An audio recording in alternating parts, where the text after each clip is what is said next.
Hey there fellow worship guitarists, today we're going to be diving into the 7 essential techniques that I believe beginner worship guitar players quite often overlook. Now while these are simple techniques, they will definitely help you to elevate your playing so you can better serve your congregation and create a more engaging worship experience, because technique wise you are feeling quite competent and ready to do the task at hand. So let's go ahead and get started right away. The first technique that beginner guitarists definitely overlook is strumming and string muting. Now having a solid command of rhythm when you are playing is super essential for any worship guitarist or just any guitarist for that matter, and strumming techniques and string muting really go hand in hand to help you to play cleanly and confidently. And by mastering string muting, you'll be able to play without worrying that you're going to hit a note that shouldn't be ringing out, and that's going to allow you to really focus on creating a powerful and engaging rhythm. So for example, if I play a G chord like this,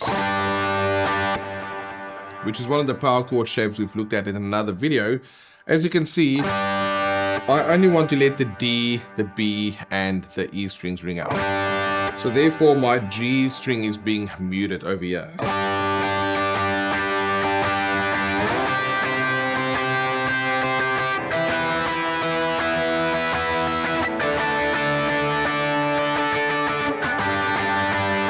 So as you can see, what's helping me to play that without any hassles is just making sure that my strings are muted. Because if I were to do that in a different key, where let's just say it's A flat, and if I then by mistake strike the G string, it's going to sound a little bit bad like that, right? So that's why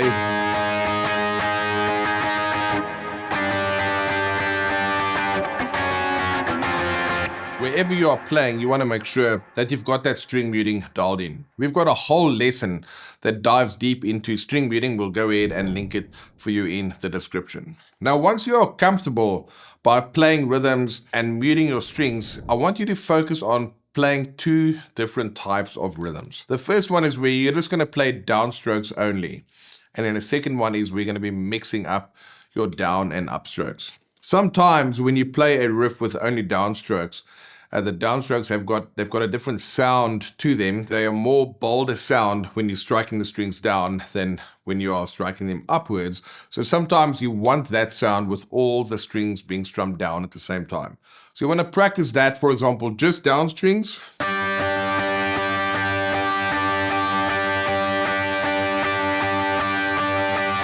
And doing that in a way where the strings are muted, doing it in a way we are able to play those accents and really find a way to groove with the band. Then once you're comfortable by playing just downstrokes and actually moving and changing chords at the same time, making sure that all your strings are muted, you can go ahead then and then add in upstrokes.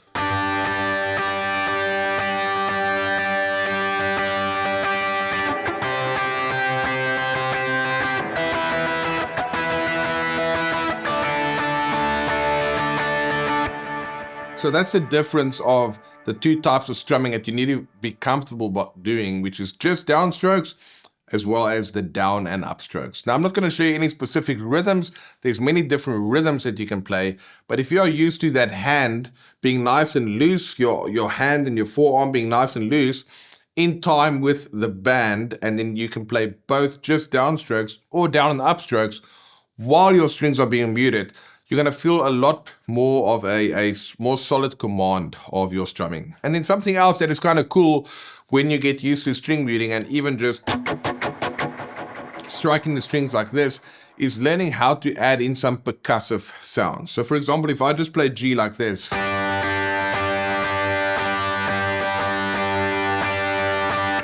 sounds cool, but I can also do this.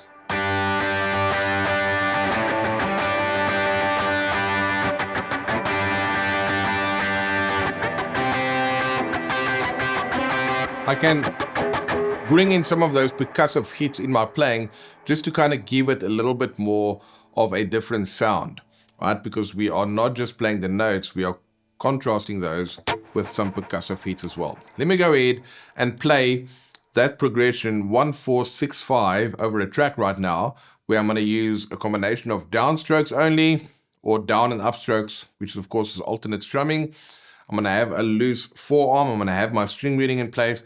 And at certain places, I'm going to go ahead and add in some percussive notes. What I'm going to do when I move to the percussive notes is I'm going to change my chord types, and I might even just play one note at a time. Let's go ahead and look at what these techniques, when combined together, what they can sound like.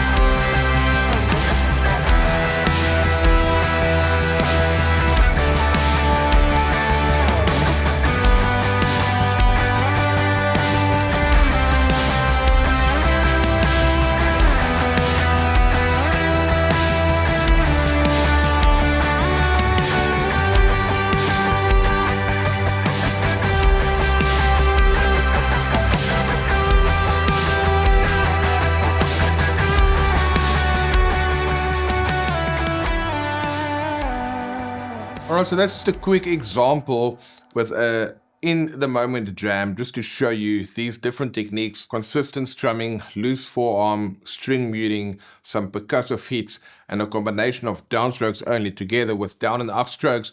When you go ahead and develop that technique, and that's strumming and string muting, you're going to feel a lot more confident when it comes to playing rhythm guitar.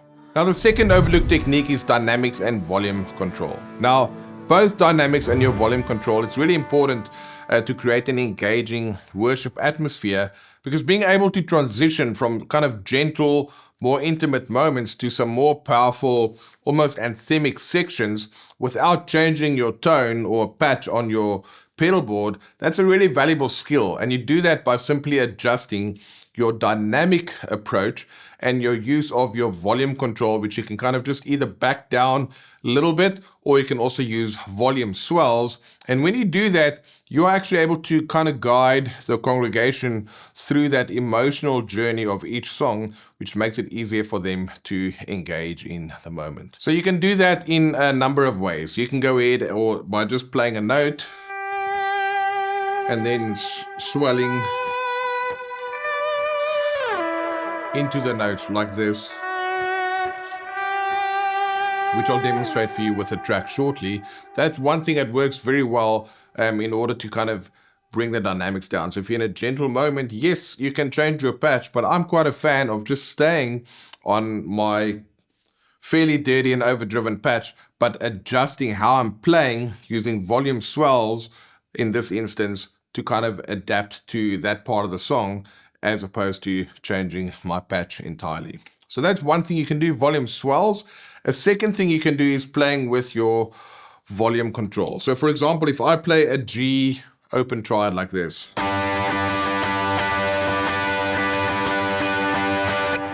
or a C open triad, D minor and D,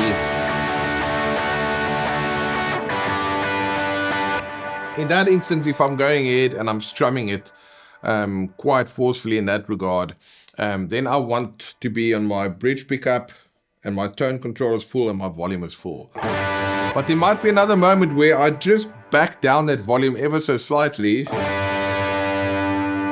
and then this kind of takes away the bite of the tone.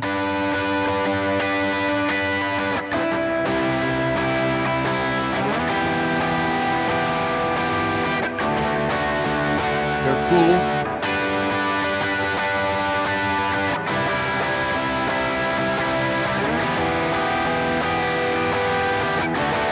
Let's speed it up again, back it down a bit.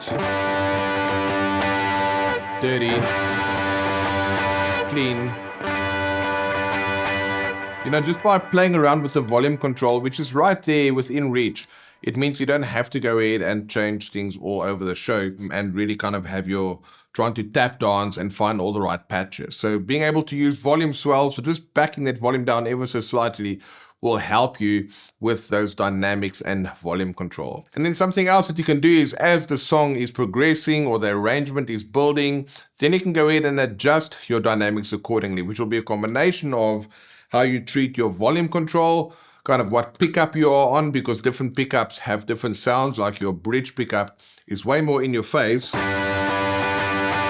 than a neck pickup, which doesn't have that same bite. So by changing your pickups, by kind of backing down the volume a little bit, and also by playing softer, all of these things will clean up the tone, or it will add more drive to the moment without having to change a patch on your pedal board or kind of do any of those tap dancing in the moment. I'm really a fan of that because then everything is right here within control and I can just focus on that. What I'm going to do now is I'll just go ahead and play a short bit for you over the backing track again. And the first time I'm going to swell, the second time I'm going to kind of get a clean-ish sound by backing off the volume control, and then the third time I'm going to try and go all in by playing louder and by making sure my volume is at full level there. So let's go ahead and check that out with the track.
So this is a couple of ways in which I just, on the moment here or in the moment, just adjusted and adapted my dynamics and my volume control.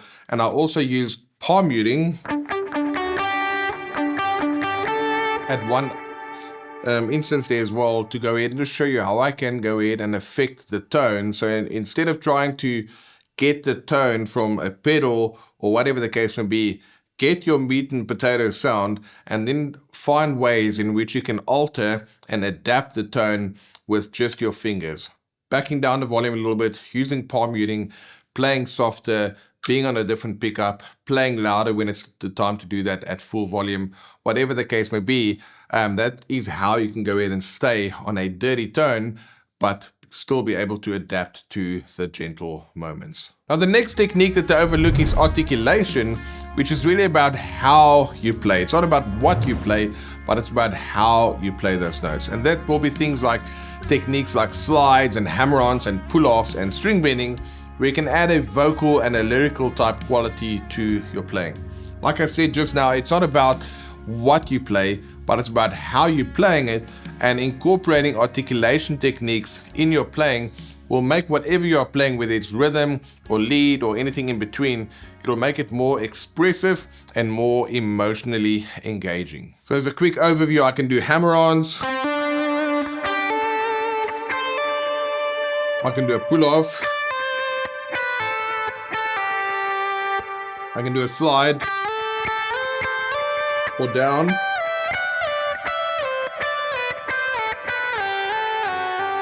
I can do vibrato,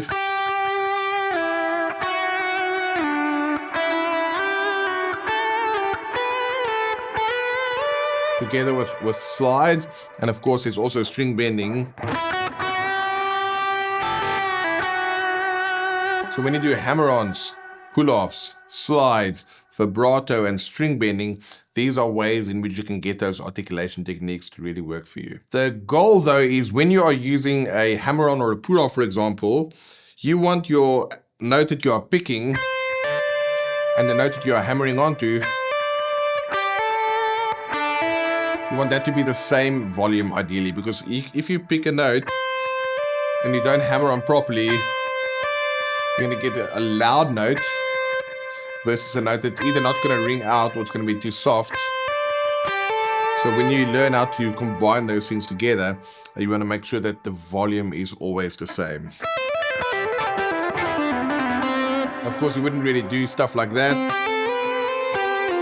in a typical worship song, but just getting your fingers to be able to play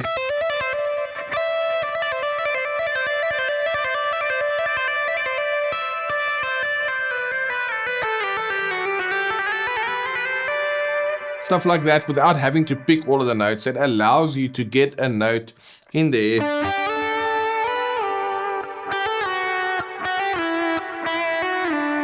and give it a bit more of a vocal quality. For example,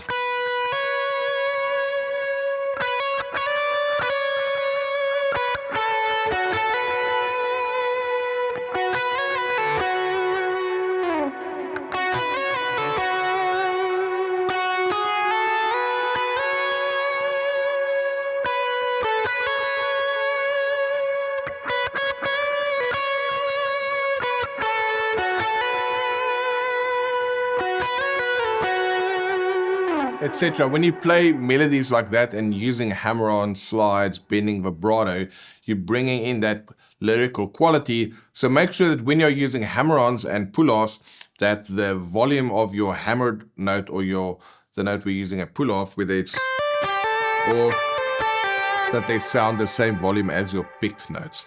Something else to practice is your slide accuracy.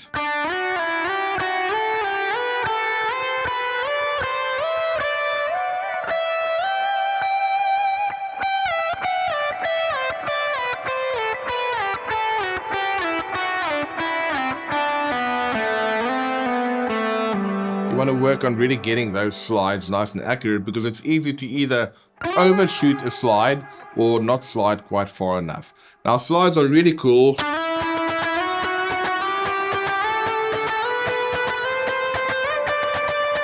You can hear my last one there, I just kind of slid over just a little bit past the note, but learning how to slide accurately is also very important. And then finally, your vibrato, you want to work on getting that to be nice and musical. You don't want to overuse a vibrato like that. I mean, that just doesn't sound good. Think of a singer. If a singer sings and they overuse that vibrato, it's not going to sound nice. It's going to kind of spoil the sound of the voice, because it's like overdoing it. So when you're doing things like vibrato,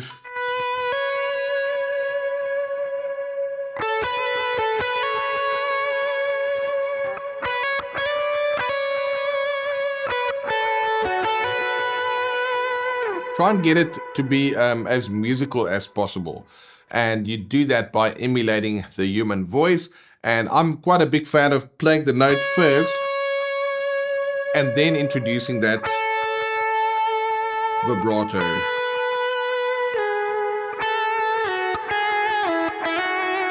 And you can do that on chords as well. So if I play an A,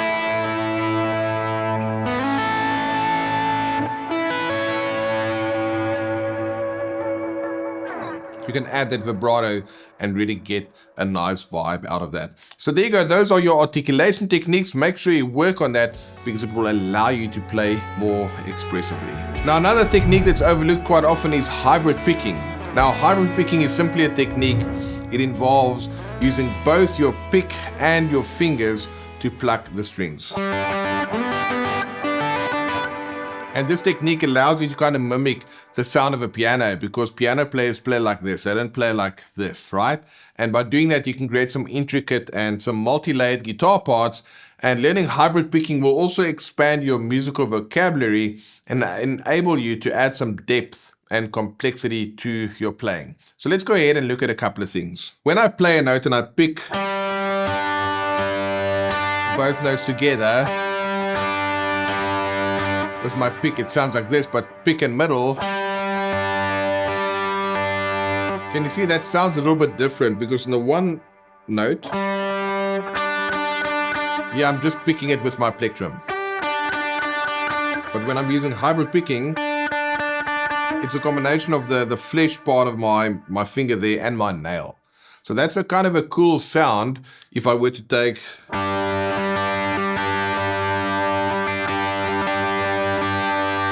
as opposed to strumming everything.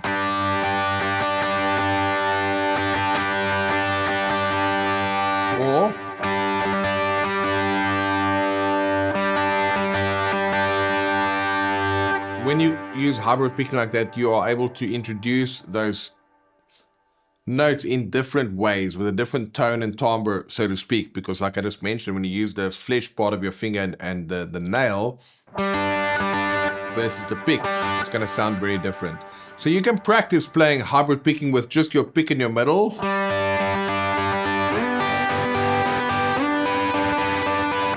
or you can do pick, middle and ring.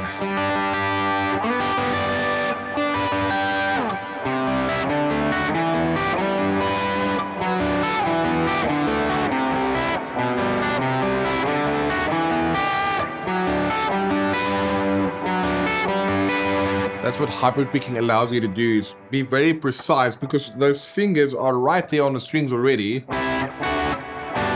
can either play them all together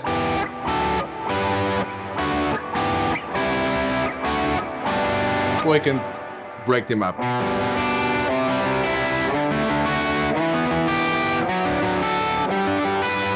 So hybrid picking is really cool for that. So when you practice this, I've got 3 ways in which you can practice them. You can play both notes at the same time.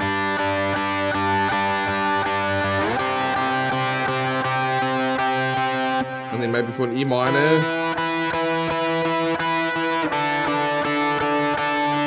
Play both notes at the same time, or you can split the voicing. Low, high, low, high. Low, high.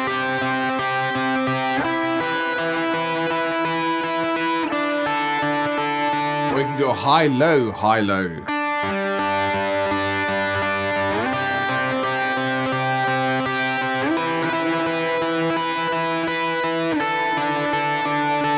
Let me go ahead and play that for you with a track.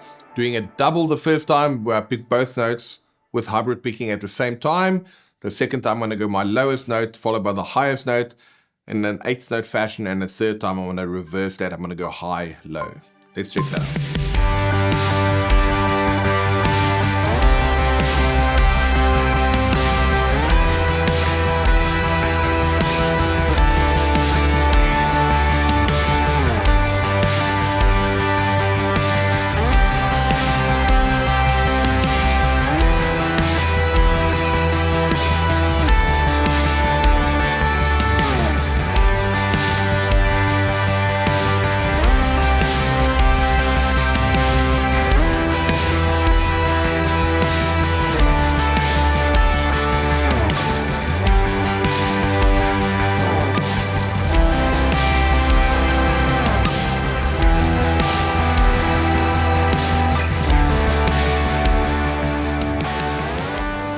Alright, so that third version was just a little bit of a bonus there. It just gives you some options. You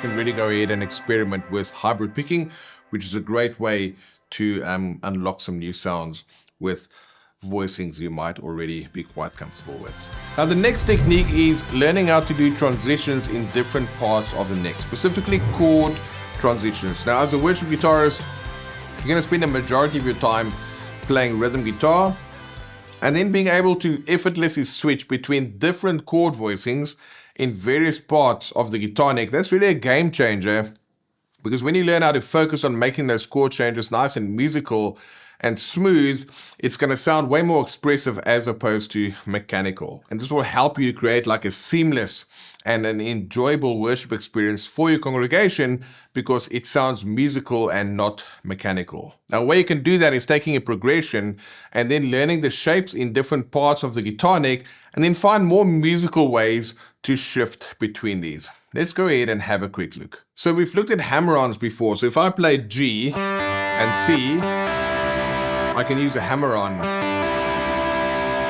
right? I can also go from, for example, G to C like that as a hammer-on. Same thing, right? You can also do a slide from G to C. Or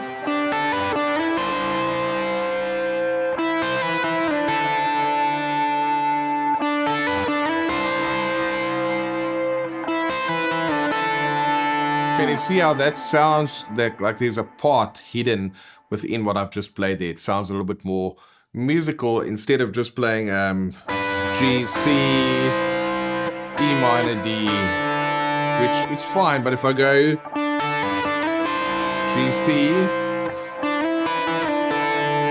it just sounds a little bit more musical. In this case, G hammering on to C like that, or maybe a pull off, and so forth. So you want to go ahead and just look at what does G, C, E minor, D look like over there, and G, C, E minor, D, G, C. So all of that was played with 2-note voicings, which is just simple dyads, or G to C, E minor to D. In this case, I have G, C,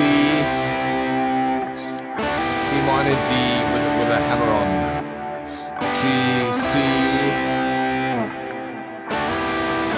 E minor to D, or G, C, E minor, D. Just finding these little moments in which you can infuse a little bit more melody and rhythmic interest when changing chords. So it's not just about changing your chords, but it's changing them more musically, and that involves using a combination of both melodic and rhythmic interest, like I've just shown you. Now, learning melodies is also super important, and in worship music, the melody is often closely tied to the lyrics. You know, of course, there's melody parts of the instruments are playing that doesn't have a lyric to it, but for the most part, the lyrics, that's the main melody that you want to learn, and those lyrics are based on scripture. That's what we are singing on Sunday. So as guitarists, we really need to understand and appreciate the importance of melody, and then learning how to play and incorporate those melodies into our guitar parts. That will help us to connect more deeply with both the message of each song and really enhance the overall worship experience for our congregation. So there's a couple of things that you can do to get better at understanding the structure of a melody. You can either just sing the melody while you are playing the chords, just to really internalize the relationship between the chords that you are playing and the melody notes that are being sung. So if you're a singer and you can sing the melodies, go ahead. When you play your guitar parts, sing the melody at the same time and kind of see the relationship between the chords and the melody notes, and where you might need to just adapt your playing slightly in order to connect with that melody in a deeper way. Something else that you can do is to analyze the melody against chords. When you're able to do that, then you can actually see what the notes of the melody is and how that relates to the chords. You can literally take any melody that you've learned on the guitar, someone that you already know, or you can go ahead and just learn some new melodies. But if you take, for example, Worthy of It All,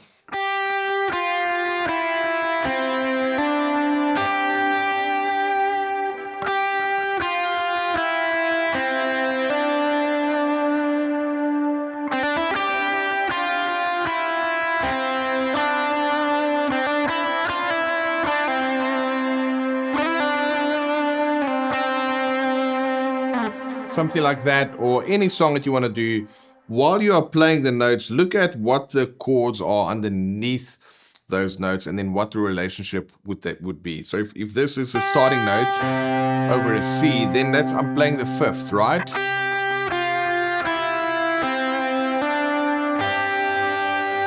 So you just need to go ahead and look at what's the relationship between that. If you're playing a G note over a D chord, then that's the fourth. And by starting to dissect melodies like this, so you can see what the degrees are that you're playing over the chords, you will actually see a closer relationship between the chord and the melody, so that when you change it to another key, the melody doesn't get lost, because a lot of guitar players will learn the melody and then they'll remember it because it's in this part of the guitar neck. Only, but as soon as it's in a different key and I have to move that whole melody to a different place, a lot of guitarists struggle with that because they anchored the melody to a position on the fretboard rather than anchoring the melody as it fits within the chord structure, so that when the keys change, the chords change, and therefore you can easily adapt your melody. And then the final thing that you can do to get better at learning and playing melodies is to actually play along with vocals, with singers singing, and then you're going to go ahead and practice singing on your guitar while they are singing, playing that melody as close as possible, note for note, with the phrasing and the articulation in place. And then we'll end with this, which is playing as a team. You know, worship really, specifically worship music on Sundays, that's a collaborative effort. We are gathering together as the saints. And then when you are learning to play well with others, that's going to be really essential in creating a cohesive and powerful sound when it comes to playing. So when you learn how to listen to what your fellow team members are playing and then adapting your parts accordingly, that's a really great thing to be able to do. And you must also learn how to pay attention to the non-verbal communication and visual cues that you're getting from the worship leader or any of the other members to keep your playing dynamic and responsive. And it's also super important to listen to what's going on so you can complement other instruments and vocals with your guitar parts, and then just ensuring that everything works together in a harmonious fashion. So actively listen to what's going on around you, so important, then adapt your playing accordingly, and pay attention to the worship leader, specifically their body language as they are singing, because that kind of communicates to you how they are feeling and interpreting that moment, and then work on how are you going to go ahead and support the worship leader with your playing. Does it need big fat power chords underneath what they are doing? Does it need more of a gentle volume swell with some violin-like notes, or do they just need some solid chords and harmony to back them? So it's not just the notes you are playing, but it's how you are showing up and reading the body language of other musicians, or keeping an eye on the drummer or the bass player. A lot of times people communicate to you where they want to take something, and when you can pick up on those non-verbal cues, then the band is going to sound more alive, more authentic, and more organic, because it's not going to sound like a mechanical process. You are looking at what's happening, you are listening, and as well as just being sensitive to the Holy Spirit. What does He want you to do in a moment? It's when you do these things that the worship on a Sunday morning transcends the mere being of just a couple of songs or a set list. Then it's actually touching hearts and creating a space and a place where people can connect with God, with His presence, and really receive a touch from the Lord. And we do that by using these tips I've just given you and learning how to play together as a worship team. So there you have it, folks. Those are 7 techniques that beginner guitarists and beginner worship guitarists should definitely focus on in order to elevate their playing. And by dedicating time and effort and attention to mastering these skills, you'll definitely take your playing to the next level, and ultimately you'll be better equipped to serve your congregation through your musical gifts. So I want to encourage you to keep practicing, to keep growing, and most importantly, to keep worshiping, because the better you get to going into that secret place, the easier it will be to lead others to that place as well. So I really hope you got a lot of value out of today's video, that there are some practical tips for you to grow as a worship guitarist. Now, if you're looking for some more videos to improve your playing, go ahead and check out this video, which will show you a range of different power chords that you can use to expand your chord vocabulary on the guitar.